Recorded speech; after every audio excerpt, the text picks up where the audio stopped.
And do you know, it felt the story this week was all about Manchester United winning back-to-back games, which they hadn't done since the back end of the 2023-24 season. And it felt like Amorim himself was talking up the fact they really need to go and win back-to-back games and putting pressure on the team. And then they go to Brentford and find themselves on the wrong end of another defeat. And you're wondering which way this story goes next. 33 games in charge now for Ruben Amorim at Manchester United. He's taken 34 points from those matches, 17 defeats, and a win ratio of just 27%. How does this play out, Andy? For me, I think it's difficult to see it changing.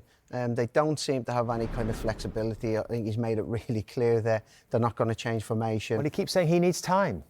Yeah, but how long? You know, there's at some point. You know, I do believe in giving managers and coaches time, but I also believe that there has to be. You have to be seen to, or you have to be able to see the improvements. You have to be able to see, oh, well, I can see where they're going with this. And I don't really see that with Man United. I'm seeing the same things this season that I seen last season. I don't really see enough athleticism, particularly in the middle of the pitch. So to play the way that he wants them to play, you need to have really, really athletic midfielders. They don't seem to have that. And for me, the biggest thing about Man United is that there's no real fear factor about playing against them anymore.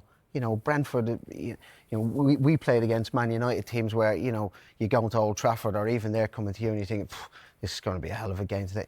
It's not really that feeling. Teams are going into these games now thinking, we can beat these. And that's a big, big problem as well. Yeah, I think, you know, they use the same shape as Crystal Palace, 5-2-3, and I just don't see them being a dominant force. So what's the difference? In that Explain shape. to us what's the difference. Well, Crystal Palace, the game is built on being solid and transitioning, and I don't see that being acceptable at Manchester United. I don't see you being able to be a Manchester United team that sits behind the ball and just transitions. You know, you need to go and dominate the game, and you need to take the ball. I don't think you see many top sides around Europe playing with a back five. I don't think you see many at all. So I'm still really interested to see how he does with it, because, you know, he's still obviously a work in progress. They've added a lot of players in the summer. But as Andy rightly says, there hasn't been real signs of improvement, and it looks tough for Amorim at the minute. You know, you see him having to do his press, and it looks like a real tough grind for him at this moment, which is not nice to see someone go through. And I hope he manages to turn it around, because I know he'll be giving every moment of every day to try and turn it around. And I hope they do, but it's going to need a big change for me. It's going to need something. They're going to need to put an unbelievable run of results together to start to convince people that this can turn into the Man United that we're used to seeing. Well, it's Sunderland next, before the international break. Do managers sort of feel a bit more stress about these games going into an international break, especially if you're on a difficult run? Yeah, I suppose it is a natural time for clubs to look to make changes. I love to see managers given time. As you know, I'm biased. I'm a manager, so I want them to all be given time and to be given the opportunity to show how good they are. But international breaks we do tend to see more changes. And let's make no bones about it. Sunderland at home, newly promoted side, when you're Manchester United, with the run they're on, is going to be a must-win for them. It's a big, big game.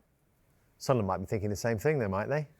Sunderland be looking forward to going there, you know. But genuinely? Yeah, but why not? You know, why not? They've got off to a great start. They've just got a first win this evening, away from home.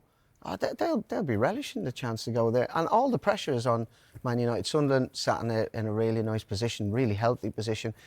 They go there, the crowd will be a bit anxious, waiting on the team to kind of give them something. Sunderland can just go there and do what they've done tonight, sit in, make it really, really difficult, and hope that they